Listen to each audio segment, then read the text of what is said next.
Hauzik Togliba Ising Ichao Asina Starasigi San Milonda, Lupa Crore Lising Mathak Ta Manglam Bayai haina, Manipur University Professor Chinglen Maisnam phongdorakli. Hauzik Lamdam Masida Togliba Ising Ichao Asina Starasigi San Milonda, Kaya Yamna Safu Pibage Haibagi Matangda, TOMTV staff reporter, George Masaspati Mayum Amasung video journalist Ibungo Laisramna, Professor Chinglen Maisnam ga Akanana Unaruba Mada Wafamasi Mahang phongdorakibani. Unabaduda Mahang Hai, Manipur San Milon Asi COVID-19 Su Achoba Saiteng Amapiduna Lakibani, Mamang Jagi May Ahumdagi Hokiba, Irang Marak Asida, Ising Ichaugi Piba Masina Amuka Hena Chaiteng Pire, Hanadagi Sota Duna Ladiba San Milon Asida, Ichauna Amuk, San Milon da Chaiteng Pirak Bahibasi, Lugo Pada Len Taba Hibaduga Pankakni. Hauzik Starasigi Finance ki Pibam Su Ningtina Laitaba Matamamu Oiri, Starasigi Chahigi Bazet da Tamkiba Provision ga Expenditure ga Chauna Kenabama Lady. Kudam oina IFCD ki oina chahigi oina thamkiba budget ki provision adu chada humfutara manga fawba yaudana subnatagi chada kunmanga khakta sizinakibagi pibam laiki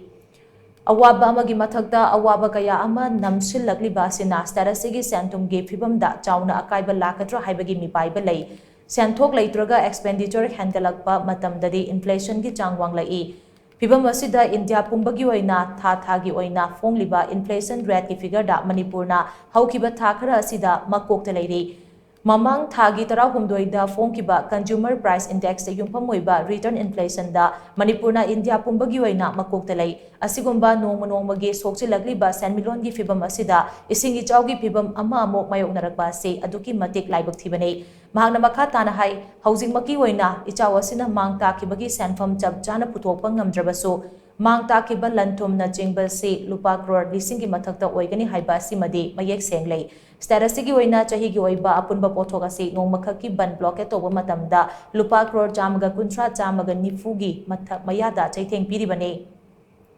Handaki Ising Ichao asidadi angakpa fangna amanga Takhankhre Lalon itiki mafam amoiriba Khwairamban Kaitel Pauna Kaitel amade Thangal Kaitel asida Chauna Saitheng Pikrabanina Starasigi San Milonda Chauna Safu Phongkhre haiba asidi mayekna taraba wafamni Pibam asida housing maki oina lengangna ihan hanbada tawfam thokliba asi kudakta expert committee ama shemduna mang takiba sing asigi assessment sathabani Committee adugi finding aduda yumpham oiraga center lengaktagi package ama loba Mathou Tai amaromda hauzik thokliba Ichao asi National Calamity ama oina laothokpa expert committee asina yamna scientific oiba mongda assessment chathaba tangai fade maragasida hauzik awaba taraba miyamda kudaki oiba selgi mateng yauna hongmada changba polam sing phanghanba Mathou Tai haina mahna makha taki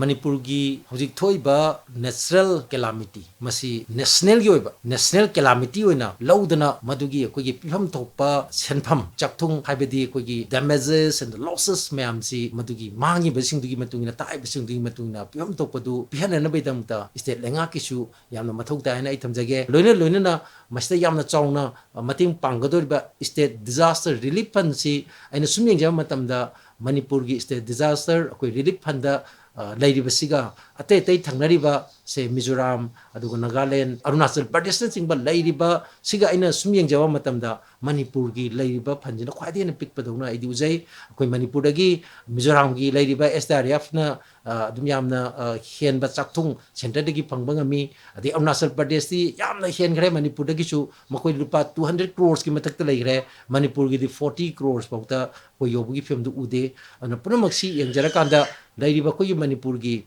magi laijariba koi capacity haitare masi yamna nemjabisna barmoidana amarodana ko gi magi violence ki awaba mayok ringeda another ko gi disaster masu mayok rakpanina mastadi ko gi bharat lenga ki yamna akhanaba mieng ama Mathou Tai akhanaba mieng si masi ko na draw tawna bidamta ko gi maikei digisu yamna athubada Lairiba hojiki Manipur gi handaki balance manungda thokpa sigi natural disaster se masi kudaki oiba magi losses adu damages mayamama masi yamna thuna koi expert committee amana maduda ko assess tawraga maduda ko report ama yam thuna I sembase hojima ko ene Mathou Tai na thamjage Amaromda Ichao asiga mari lainana state lengaki maikaidagi relief package ama laothokpagi matangda palladuna Professor Chinglen Maisnam na hai hauzik thokliba ising Ichao asida awaba tarba singidamak yengduna state lengakna state disaster relief fund gi makhada relief package ama Athubada laothokpa Mathou Tai atopa north east ki state sing maru oina Meghalaya amade Mizoram gi oinadi ahan batangka ki oina relief package sing laothokre Status gi oinadi hauzik irang amasu mayoknariba amu oibana relief package ase khara henna state lengakna laothokpham thoi haina mahna makha taki magi state ki disaster relief fund dagi madugi rehabilitation aduga relief ko na laothokre to Mizoram gi oina su makhoi su lupa crore 35 gumadi ahan bagi oina laothokpa lekhre anu Manipur gi su handaki thoiba sigi magi disaster se masiga mari lenena akhanana lupa mayamna laothokna rebesdagi akoi dadi khara hen su laothokpam thoi mramdi akoi di hojuzik violence mayokna raga leiriba adugumba violence ki marakta thokpa disaster amani aduna Manipur gi su masigi thoiba sigi magi akhanana lupa asukti state ki disaster relief fund dagi laothokle haidana miyam da khanba se ai Mathou Tai na ai thamjage